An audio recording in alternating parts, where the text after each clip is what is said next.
রিঙ্কু সিং টি-20 সিরিজে বাংলাদেশের জন্য সবচাইতে বড় হুমকির একটা। শোনা যাচ্ছে ব্যাটিং অর্ডারে অদল বদল করে আরো বড় ভূমিকায় তাকে খেলাবে টিম ইন্ডিয়া।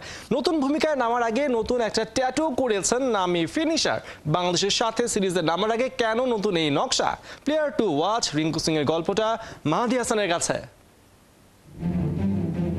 আগে শক্ত করবেন পায়ের তলার মাটি, তারপর করবেন একদিন যা খুশি তা। প্রচলিত ধ্যান ধারণা হালনাগাদ সময় যে এখন বাতিলের খাতায়, তারই দুরন্ত নিদর্শন। কাল কি হবে তার তো কোনো গ্যারান্টি নেই। কাজেই এখনকার জেনজি জেনারেশনের দর্শনের বইয়ে আজকের জন্য বাঁচাটাই শেষ কথা। রিঙ্কু সিং তেমনই। জাতীয় দলের জায়গা সলিড না হলেও ট্যাটু এঁকে যাচ্ছেন একের পর এক।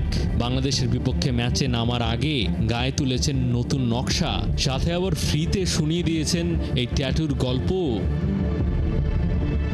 কেউ ঘুণাক্ষরও ভাবেনি আসবেন এত দূর। অত্যন্ত হতদরিদ্র পরিবারের ছেলে, তবে ওপরওয়ালার পরিকল্পনা ছিল আলাদা। আইপিএলে শুরু, এরপর সেই ইনিংসটা নিশ্চিত হারা ম্যাচে জেতা। তার ব্যাটের শাসনে মূলত সেই নকটাই তাকে এনে দিয়েছে দুরন্ত ফিনিশার এই তকমা। জীবনের মোড় পাল্টে দেওয়া সেই পালাটার ওয়াগন হুইলটাই ট্যাটুর চারপাশে, আর মাঝখানে গডস প্ল্যান। ওপরওয়ালার চাইতে সেরা পরিকল্পনাকারী আর কেউ নেই। সেই স্লোগানেরই তো ব্র্যান্ড অ্যাম্বাসেডর রিঙ্কু।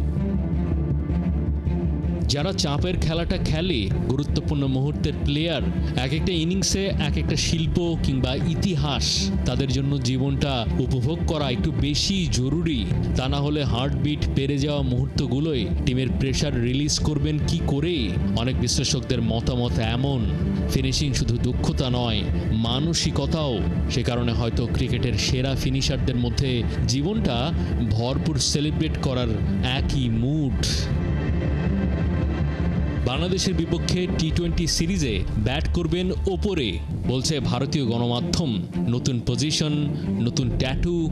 বাংলাদেশের জন্য হতে পারে ভয়াবহ এক চ্যালেঞ্জের নাম রিঙ্কু সিং। মাহদি হাসান, ৭১।